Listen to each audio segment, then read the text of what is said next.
Assalamualaikum warahmatullahi wabarakatuh. Halo semuanya, Bapak, Ibu guru hebat di seluruh Indonesia. Izinkan saya kali ini berbagi mengenai tugas ruang kolaborasi pada modul 3.2 Pemimpin dalam Pengelolaan Sumber Daya. Bapak Ibu, ini adalah tim kami, yaitu saya sendiri, Nining Yustiana, Bapak Lukman Amin dari SMA Negeri 1 Parongpong, Ibu Epi Junia Nurhayati dari SMP Negeri 3 Lembang, dan Ibu Ati Setiawati dari SD Negeri 2 Padasuka. Ini adalah lokasi di mana kami mengajar Bapak Ibu. Kami terdiri dari 2 kecamatan, yaitu Lembang dan Parongpong. Tapi 2 kecamatan ini masih mempunyai karakteristik yang hampir sama. Jadi untuk modal manusia di sekolah tentu saja, yang pertama adalah guru. Guru ini terdiri dari tentu saja kepala sekolah, guru profesional, guru-guru juara, guru berprestasi, guru berdedikasi, adapun guru yang juara melukis, juara menulis puisi, guru sebagai instruktur, dan juga guru kreatif dan inovatif. Sedangkan modal manusia di dalam kedua adalah murid. Murid ini tentu saja mempunyai karakter yang heterogen dengan berbagai potensi, baik akademik maupun non-akademik. Kemudian murid juara melukis dan mewarnai, juara KSN, OSN, O2SN, juara FLS2N, dan lain-lain. Selain itu, modal manusia sekolah itu adalah ada tenaga kependidikan dan komite sekolah, orang tua siswa, komite yang selalu mendukung kebijakan dan pembelajaran yang berpihak pada murid. Sedangkan tenaga kependidikan itu ada pustakawan, ada operator sekolah, ada tenaga administrasi pendidikan bidang sarpras, bidang kesiswaan, kepegawaian, kesehatan, kebersihan, dan lain-lain. Nah, strategi pemanfaatan modal manusia ini pelibatannya seluruh unsur modal manusia dalam proses pendidikan di sekolah, di antaranya dengan melaksanakan pengembangan diri melalui pelatihan, mengembangkan minat dan bakat siswa sesuai potensinya melalui kegiatan ekstrakurikuler yang tentu saja melibatkan orang tua siswa atau komite dalam program pengembangan sekolah.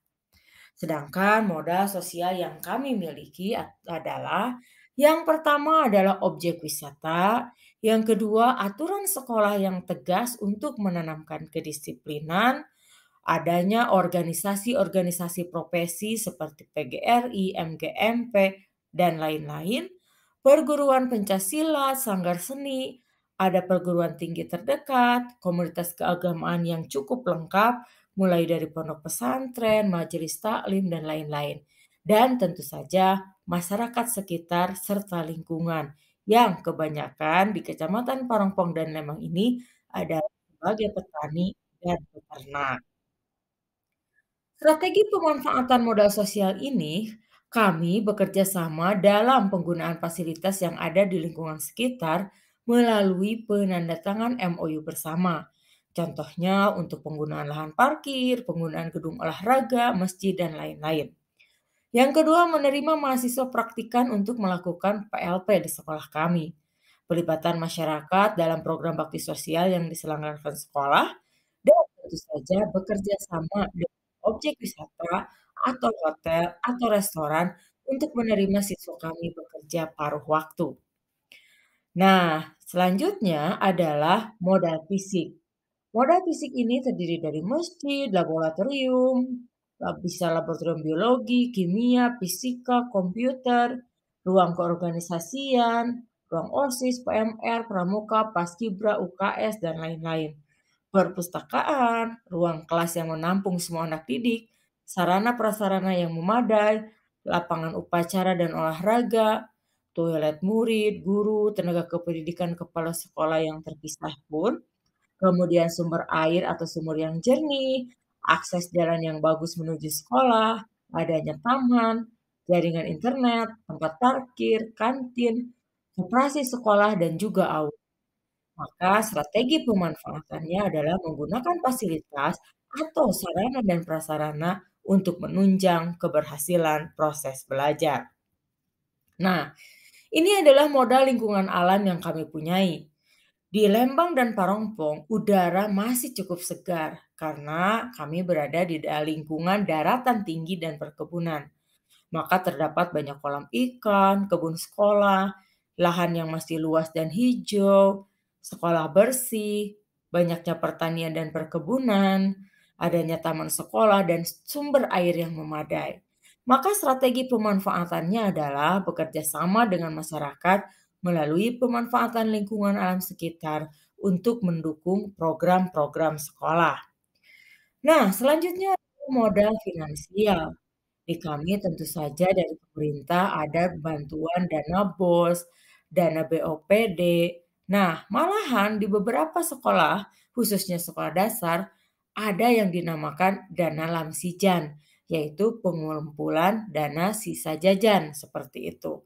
Ada juga koperasi sekolah, koperasi guru, dan siswa. Strategi pemanfaatannya tentu saja penggunaan modal finansial untuk menunjang kegiatan sekolah secara proporsional. Nah, selanjutnya adalah modal politik. Tentu saja pemerintahan daerah yang proaktif dan responsif kepada sekolah, rapat rutin yang diselenggarakan setiap bulan sebagai wadah aspirasi dan inspirasi setiap warga sekolah, keamanan atau polisi, dan juga puskesmas dan rumah sakit terdekat. Strategi pemanfaatannya tentu saja bekerja sama dengan pemerintah daerah setempat untuk mendukung kegiatan sekolah dan bekerja sama untuk memberikan penyuluhan atau edukasi mengenai isu-isu aktual. Bekerja sama dengan puskesmas setempat dalam rangka peningkatan kesehatan warga sekolah. Selanjutnya adalah modal agama dan budaya.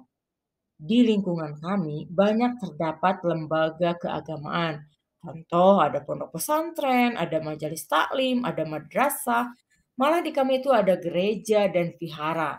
Tokoh agama, perayaan hari besar agama, budaya berbagi untuk menumbuhkan empati dan juga kearifan lokal. Seperti karawitan, jaipong, seni tari, wayang golek, pencaksilat, dan lain-lain. Dan malah ada penganut kepercayaan. Strateginya apa? Tentu saja bekerja sama dalam peningkatan pendidikan karakter dan proyek penguatan profil pelajar Pancasila di sekolah dengan melibatkan tokoh agama di lingkungan sekitar sekolah dalam perayaan Hari Besar Agama. Melakukan dialog lintas agama untuk mencegah intoleransi terjadi. Nah, Bapak Ibu, itu hasil diskusi kelompok kami. Terima kasih atas perhatiannya. Wassalamualaikum warahmatullahi wabarakatuh.